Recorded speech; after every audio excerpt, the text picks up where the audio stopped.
apakah ada batasan bagi perusahaan yang menggunakan startup company atau yang dia sebenarnya sudah running well?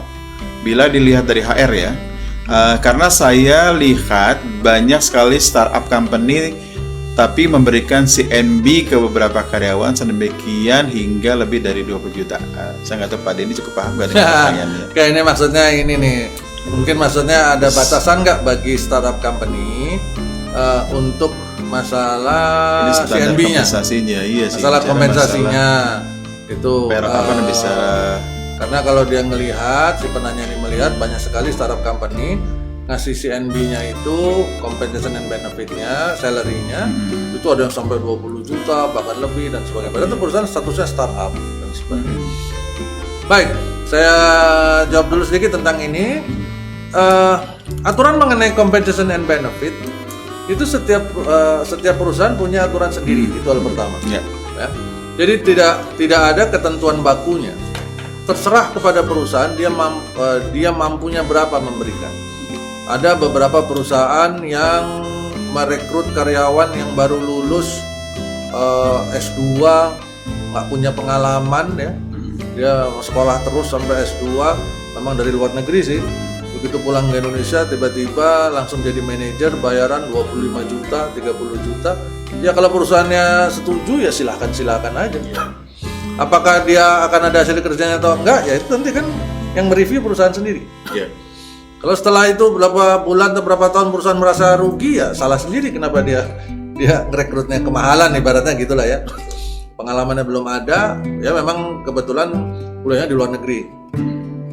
Tapi buat saya kuliah di luar negeri kan bukan jaminan, ya itu karena ini kan kita bicara kompetensi, bukan bicara sertifikat.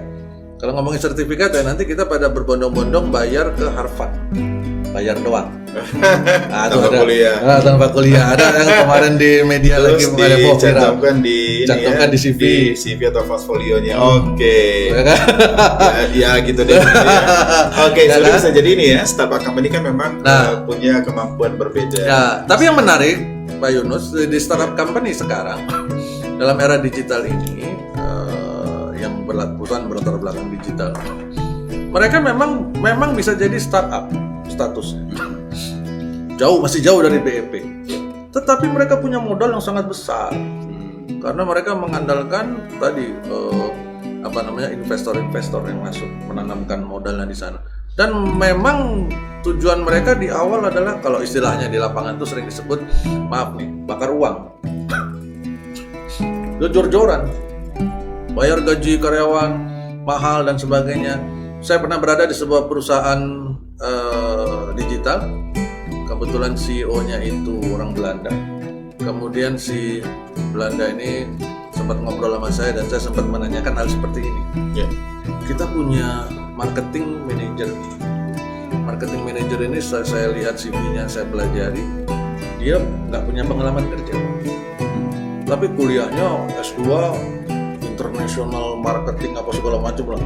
Bahasa Inggris jago dan sebagainya. Tapi dia pengalaman kerja nggak punya. Belum pernah kerja. Dibayar udah hampir 40 juta. Jadi ini anak belum 25 tahun. Ya kan? Experience ya. Saya sempat bertanya sama si CEO itu. CEO itu jawab ke saya, "Den, saya memberikan nilai tinggi kepada sebuah angka yang tinggi bagi seorang karyawan itu tentu dengan harapan. Saya nggak mau peduli apakah dia punya pengalaman. Saya mencoba mencari kecocokan dalam chemistry-nya pada saat interview, proses tesnya, kemudian saya suka sama dia. Tentu saya berharap kalau saya bayar dia 35 juta atau 40 juta, maka saya berharap dia akan memberikan revenue kepada perusahaan 4 atau 5 kali lipat minimal. Effortnya berarti bisa effort. Jadi yang mereka lakukan, CEO lakukan saat itu adalah ibarat gambling kan. Kalau pengen gain yang besar, maka harus keluarin lebih banyak lagi. Kalau saya cuma bertaruh 10.000 rupiah, maka saya dapat paling cuma 1 juta kan gitu. Tapi saya bertaruh sekarang 40 juta sebulan buat dia. Nah, saya pengen tahu, saya pengen lihat dia harus dalam 6 bulan harus bisa memberikan ke saya revenue paling tidak 4 kali lipat setiap bulan. Berarti level resikonya ada di mana? Nah, jadi dia juga melihat, dia nggak akan selamanya memberikan kenikmatan itu. Dia akan melihat setelah sekian lama periode yang dia berikan, apakah 3 bulan, apakah 6 bulan atau setahun yang dia tentukan. Kemudian dia pengen lihat, kalau ini nggak ada hasilnya, nggak sesuai target, uang bener sama dia. Ya, dan kegiatan itu memang sering terjadi. Ini beda dengan pendekatan perusahaan-perusahaan konvensional.